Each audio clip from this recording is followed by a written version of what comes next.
কল্যাণী এক্সপ্রেসওয়ের পাশে দেহ পড়ে রয়েছে, থ্যাতলানো, রক্তাক্ত। দেহের পাশে রক্তমাখা ইট পড়ে রয়েছে। কার দেহ? অরুণ আছে আমার সঙ্গে। অরুণ, জগদ্দল থানার পুলিশ কি বলছে? কার দেহ, কি হয়েছিল? দেখো, গতকাল রাত্রিবেলায় কল্যাণী এক্সপ্রেসওয়ের ধারে উচ্চগড় আছে, সেই উচ্চগড়ে একেবারে হাই রোডের ধারে কালভার্টের তলায় এক ব্যক্তির কিন্তু মাথা থাকলানো দেহ পড়ে রয়েছে, পাশে একটি ইট পড়ে রয়েছে এবং একটি বস্তা দিয়ে চাপা দিয়ে রেখে গেছিল।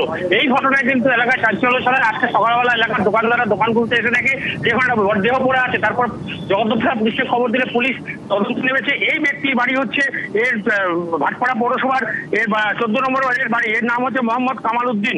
কেন এইভাবে খুন করা হলো, কে করলো, এই ঘটনাস্থল ঘিরে রেখেছে পুলিশ, এখন তদন্ত নেমেছে। এর কি পরিচয়, সে শুধু ভাটপাড়া পৌরসভা থাকে এইটুখানি জানা গেছে।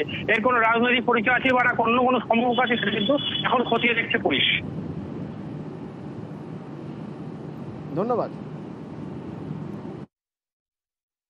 সকাল 7টার সময় আমি যখন দোকান খুললাম, এলাম, দেখলাম রক্ত পড়ে আছে, জুতো পড়ে আছে।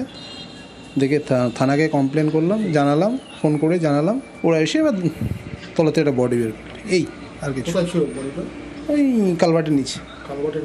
রক্তমাখা ইট দেখা গেল, দেখলাম রক্ত পড়ে আছে, এখনটা দেখলাম। মানে কি মনে হচ্ছে, খুন? তা বলতে পারছি না এখন। চিনতে পারছেন না?